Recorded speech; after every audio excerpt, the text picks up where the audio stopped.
Stories that endure over long periods of time tend to persist because they provide stability for the observer, creating environments in which outcomes feel predictable and behavior appears consistent enough that it no longer demands sustained attention.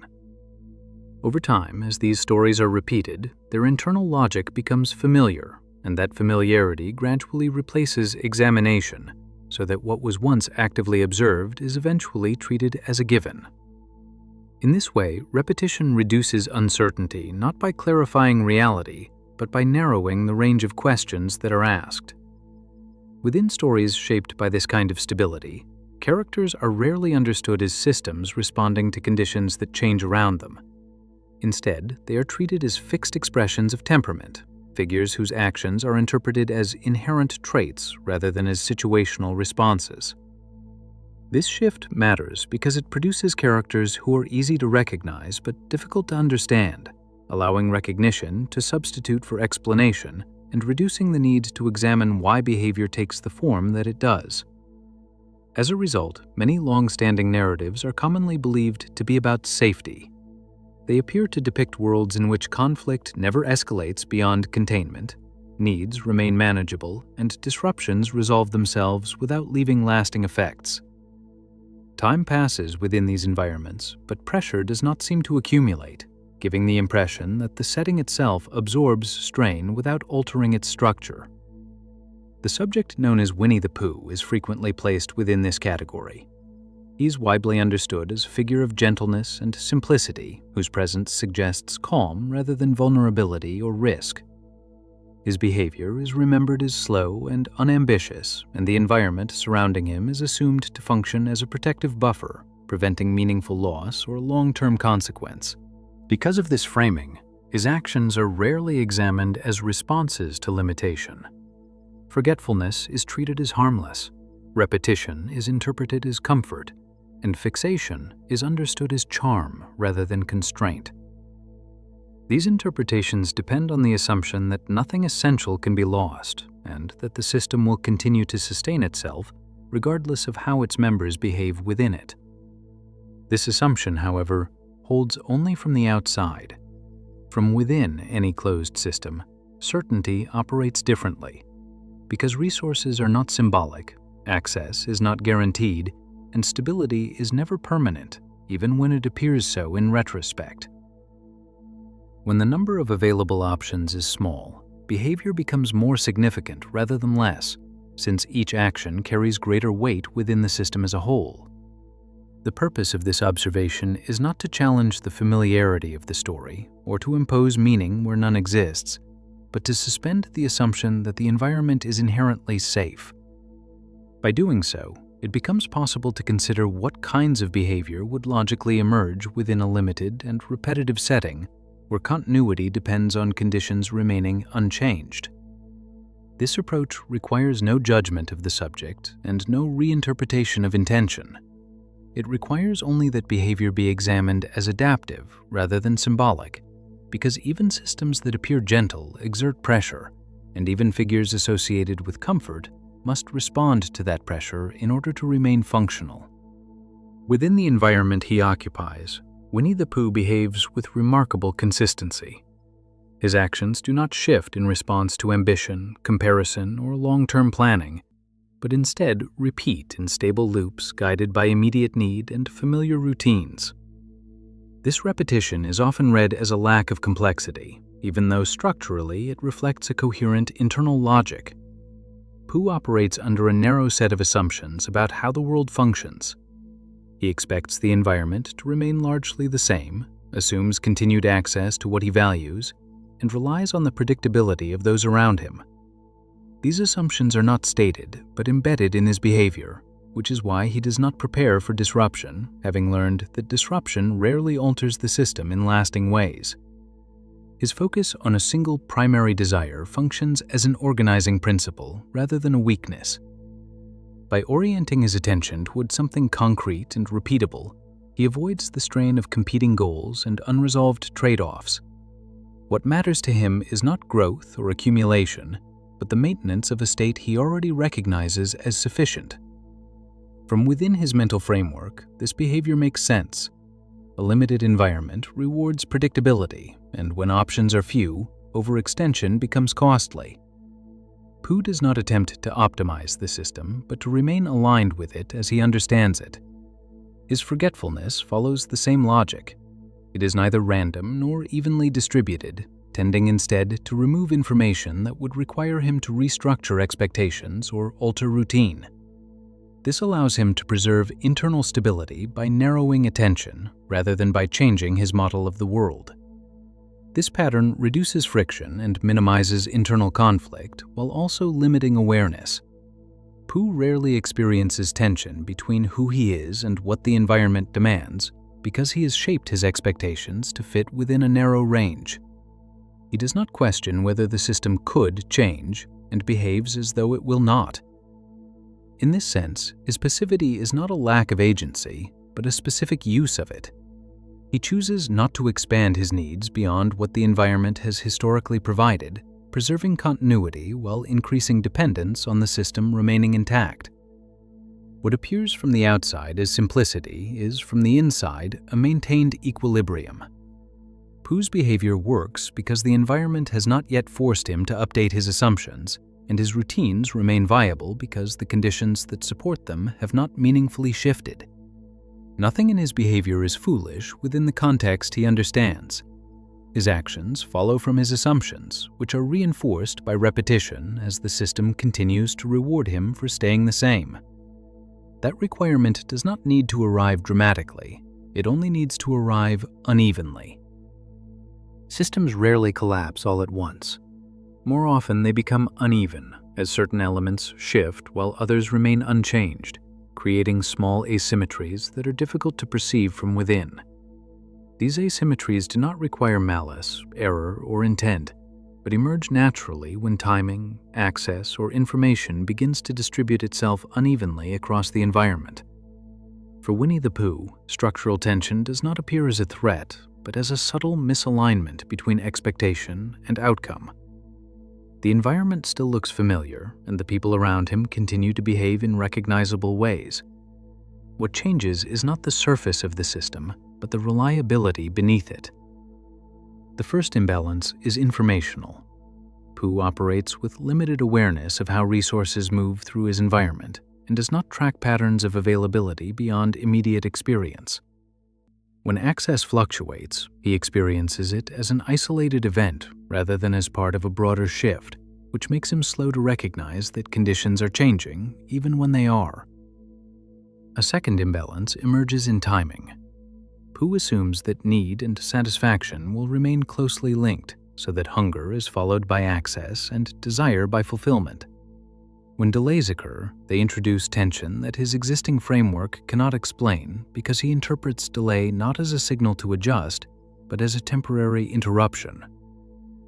A third imbalance involves dependency.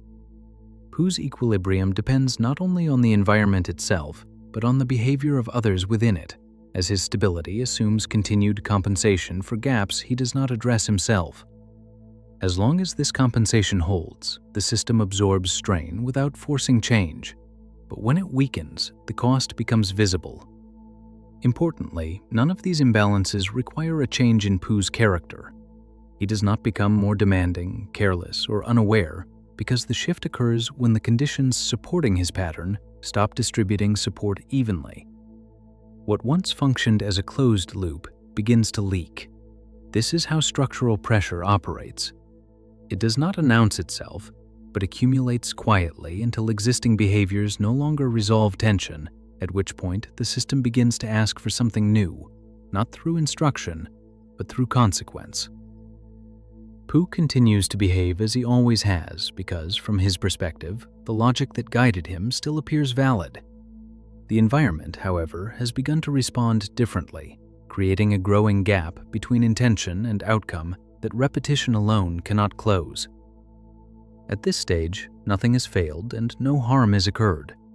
Yet the system no longer rewards stability in the same way, so what once preserved equilibrium now only delays adjustment. The tension is structural rather than moral, and it remains indifferent to whether the subject understands it. This is the point at which strategy becomes unavoidable. not because the subject seeks control, but because the environment has stopped being neutral. When conditions become uneven, behavior that once appeared neutral begins to acquire strategic weight. Actions that were previously incidental start to affect access, timing, and visibility, even when no intent is present. Strategy can emerge simply because the environment no longer distributes outcomes evenly. At this point, it becomes useful to introduce the lens of Machiavelli, not as a moral framework or an endorsement of calculation, but as a way of describing how power functions when systems stop being symmetrical. Machiavelli was not concerned with virtue in isolation, but with how outcomes are shaped by information, leverage, and perception under constraint. For Winnie the Pooh, the strategic dimension of his environment has always existed, but it remained invisible because he never needed to engage with it directly. As long as access was reliable and support arrived without negotiation, there was no reason to think in terms of positioning or advantage. When access becomes uneven, however, neutrality dissolves. One of the first strategic variables to surface is visibility. Pooh is highly visible within his environment, as his needs are known and his desires are predictable. This transparency once worked in his favor because it encouraged others to compensate for him, but while visibility attracts support under stable conditions, it exposes dependency under constraint. Machiavelli would describe this as a shift in leverage. Pooh possesses very little of it, as he does not control resources, manage information, or create uncertainty. His behavior offers no bargaining position because it has never needed one, and as conditions tighten, this absence of leverage does not make him wrong, but it does make him vulnerable. Another strategic factor is information asymmetry. Pooh does not monitor changes in the environment beyond their immediate impact on him, while others may perceive patterns he does not, and adjust behavior in anticipation of scarcity or delay. He remains reactive, not because he refuses strategy, but because his internal model never required it, leaving him consistently one step behind shifts he does not recognize as structural. Importantly, none of this implies manipulation or intent. Strategy here is not something Pooh chooses to adopt or reject, but something the environment begins to impose. Once outcomes depend on timing, awareness, or negotiation, the absence of strategy becomes a condition in itself. Machiavelli's central insight was that power does not disappear when it is ignored, but redistributes itself. In this system, power begins to concentrate around those who can see further ahead, delay gratification, or manage uncertainty, none of which Pooh does, not out of principle, but out of alignment with a world that no longer fully exists. What changes here is not Pooh's morality, but his position. He remains the same, while the system shifts around him, which in Machiavellian terms marks the moment when fortune turns, not because the subject acted poorly, but because he did not adjust to altered conditions. Strategy, in this sense, is not about domination, but about survival within asymmetry. Pooh does not adopt it, but absorbs its consequences, and in doing so begins to experience a pressure that familiarity alone can no longer resolve. When external conditions begin to demand adjustment, the first strain does not appear in behavior, but internally. This is where the psychological cost of adaptation begins, and where Jung becomes relevant, not as a theory of growth, but as a way of understanding tension within the self. For Winnie the Pooh, the emergence of structural imbalance introduces a requirement he has never had to meet before. He must now hold more than one state of awareness at the same time, continuing to behave in ways that preserve familiarity while also registering that familiarity no longer guarantees outcome. This produces a quiet form of self-monitoring that did not previously exist. Jung described this condition as the beginning of internal division, not as a dramatic split, but as a subtle awareness that the world no longer fully aligns with the self's expectations. When this occurs, parts of the psyche that were previously unnecessary begin to form, and attention turns inward, not for reflection, but for regulation. Pooh's earlier stability depended on the absence of internal conflict. His needs were simple, and the environment responded reliably enough to meet them. leaving no reason for self-observation or evaluation. As pressure increases, this changes, and he begins to sense that repetition alone no longer resolves tension. This is where psychological cost becomes visible. Self-monitoring requires energy because it demands awareness of delay, uncertainty, and limitation. And for someone whose equilibrium depended on immediacy and trust in continuity, this awareness is destabilizing rather than empowering. Pooh does not gain insight without losing ease. Jung's concept of the shadow is useful here, not as a collection of dark impulses, but as the accumulation of unacknowledged capacities. Pooh is never needed to develop vigilance, calculation, or restraint, so these traits exist only as potential until changing conditions begin to press them against the boundaries of his identity. The resulting tension arises not because these traits are harmful, but because they are unfamiliar. To acknowledge them would require Pooh to revise his understanding of himself and the world, while ignoring them increases the risk of misalignment with reality, leaving no option without cost. What emerges is not growth, but fatigue. Maintaining a stable self-image in a system that no longer supports it requires effort, and while Pooh may continue to act as though nothing has changed, the certainty that once sustained this behavior begins to erode internally. Jung emphasized that awareness always carries a price, as the psyche pays for insight with tension. For Pooh, this cost is especially high because his identity was built around the absence of strain, making conditional stability difficult to inhabit without reservation. This is the psychological consequence of strategic pressure without strategic agency. Pooh does not become calculating, but constrained, as his inner world, once unburdened by reflection, now carries the weight of maintaining coherence in an environment that no longer guarantees it. The system has not forced him to change yet. It has only forced him to notice.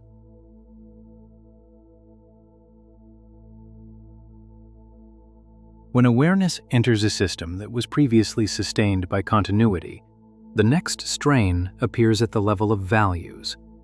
This does not happen because values suddenly fail, but because they are exposed to conditions they were never designed to withstand. It is here that Nietzsche becomes relevant, not as a call to strength or transgression, but as an observer of how inherited values behave when circumstances change. For Winnie the Pooh, values were never abstract commitments, but elements embedded in routine. Trust, openness, and acceptance functioned not as moral positions, but as default settings reinforced by a stable environment. Because these values were never challenged by scarcity or delay, they never needed to be defended. Nietzsche questioned whether values persist because they are true or because they are supported by the conditions in which they emerged. In Pooh's case, this question becomes unavoidable once the environment stops guaranteeing outcomes. Behaviors that once expressed his values begin to produce uncertain results, as openness no longer reliably leads to support and simplicity no longer ensures continuity. This shift does not invalidate those values, but it removes their insulation. Pooh finds himself in a position where maintaining them now carries cost, as remaining open when access is uneven requires vulnerability, and remaining trusting when timing becomes unreliable requires tolerance for repeated frustration. These behaviors are no longer neutral, but become decisions with consequences. Nietzsche's insight was that values reveal their nature under pressure. Some adapt, some fracture, and others persist only by becoming more rigid. Pooh does not consciously evaluate this process, but he experiences its effects as what once felt natural now requires endurance. The critical point is that nothing has been disproven. Pooh's values are not shown to be false or naive, but conditional, as they worked because the system allowed them to work. When that allowance weakens, the values remain, but their expression becomes costly. This creates a quiet dilemma. Revising his values would require abandoning the identity built around them, while maintaining them requires absorbing loss without resolution. Nietzsche observed that such dilemmas do not produce clear answers, but instead generate tension, hesitation, and gradual erosion. Pooh remains gentle and open, but these qualities now exist in a system that no longer fully reciprocates them. As a result, his behavior begins to feel less like expression and more like exposure, and the simplicity that once sustained him now leaves him unprotected. This is the moment when values stop being invisible, becoming noticeable precisely because they no longer function effortlessly. Pooh does not reject them, but carries them forward with increasing strain. The question is no longer whether his values are good, but whether they can survive unchanged in conditions that no longer support them. When systems remain stable, behavior is rarely examined. Patterns repeat, outcomes align with expectation, and identity feels continuous rather than constructed, making it easy to mistake alignment for essence and comfort for permanence. What appears natural is often simply unchallenged. When conditions shift, even slightly, this illusion begins to weaken. Behavior that once resolved tension starts to delay it, and values that once expressed themselves without resistance begin to incur cost. Awareness emerges not as insight, but as friction between what was assumed and what now occurs. What is lost in this process is not innocence, but simplicity. Simplicity depends on an environment that absorbs strain without demanding adjustment. And once that absorption weakens, simplicity becomes effortful rather than automatic. It must be maintained rather than inhabited. There is no clear transformation here, no collapse or revelation that replaces one worldview with another. Instead, certainty narrows gradually as the system continues to function less smoothly and the individual continues to behave with greater internal regulation, while the story proceeds without the guarantee that repetition alone will preserve it. This is not a failure of character, but a feature of pressure. When stability becomes conditional, staying the same is no longer neutral, but a position that carries cost even when it carries no intent. What remains unresolved is not whether change is required, but whether continuity can still be afforded. Some systems allow it and some do not, and this difference is often visible only in hindsight, once simplicity has already become memory rather than condition. Until the next observation,